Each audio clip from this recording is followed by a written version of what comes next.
你好. If you finished HSK 1, HSK 2 feels like a strange stage, right? It's not beginner anymore, but it's also not the real Chinese yet, actually far away. So a lot of learners got stuck here, not because HSK 2 is hard, but because they don't understand what HSK 2 is actually testing. So in this video, I will explain what HSK 2 really is, how it's different from 1 and 3, and how you should prepare without wasting time or burning out. So, HSK 2 is a transition level. HSK 1 is about survival level. It's like the beginner low level for ACTFL level. Basic words, basic sentence, very controlled situations. That's level 1. HSK 3 is about output, longer listening, real reading pressure, and actual output, writing or typing. But HSK 2 sit right in the middle. At the level 2, Chinese starts to sound faster, sentences get longer, and meaning matters more than vocabulary lists. You're no longer learning isolated words. You're learning how sentences connect.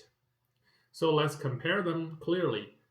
Level 1, very slow audio, short sentences, heavy pinyin support for every question almost, and recognition only, no writing, no typing. HSK 2, faster audio, longer sentences, still has pinyin, good for you, but less forgiving.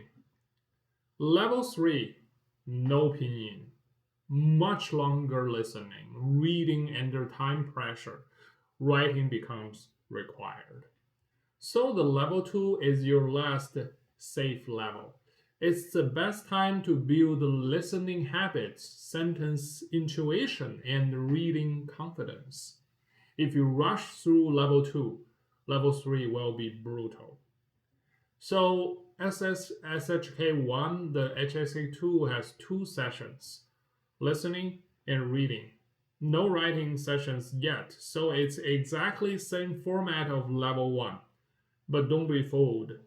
Level 2 listening is not about words anymore. It's about speed and sentence patterns. Reading is not about translation. It's about quickly matching meaning. So if you rely only on flashcards, level 2 will feel very uncomfortable because that's not the focus of the test at all.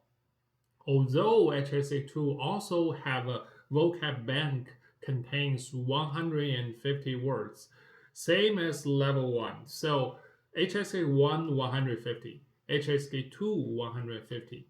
If you want to pass the 2, you need to know both, which means 3 high frequency used Chinese words and characters. So the biggest mistake about the test takers for level 2 I see is this. People treat HSK 2 like HSK 1 plus or plus max, but that's not the truth. So based on their misunderstanding, what did they do? They memorize the vocab list I just mentioned, 150. They do random mock tests and they hope it will work. Well, it worked partially. Because the HSK 2 does not reward memorization for 100%, it still rewards the familiarity.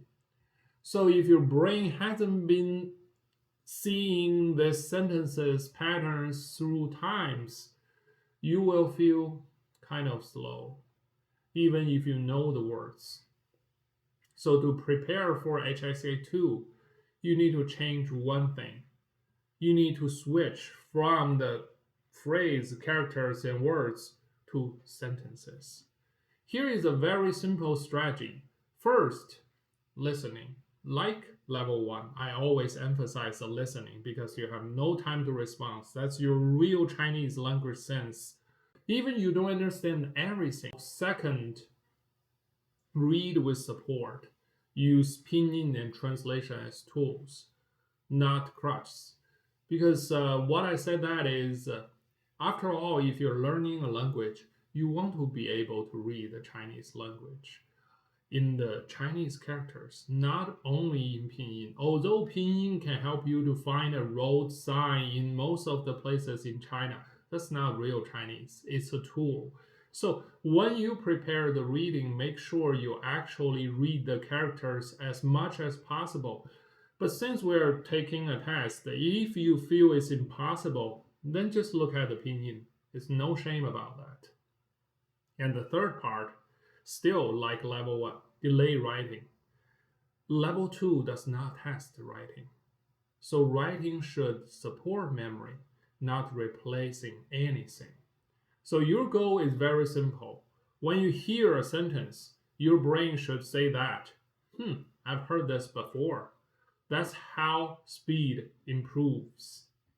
So there is no magic number for how long you're gonna take to prepare it, but there is a very realistic expectation.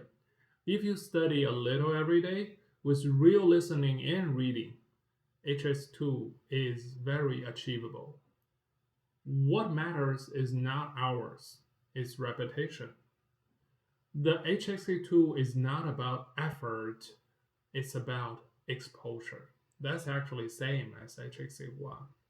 So if you want a structured way to prepare for HSK2 or even 3, the system I built follows this exact logic.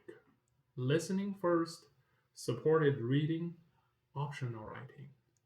No random drills, no panic studying. You can check the link in my bio or in the description if you want a clear path from HSK1 to HSK3 without guessing what to study next. You can check the link, and I hope I will see you there to help you prepare your next level of Chinese proficiency. 再见。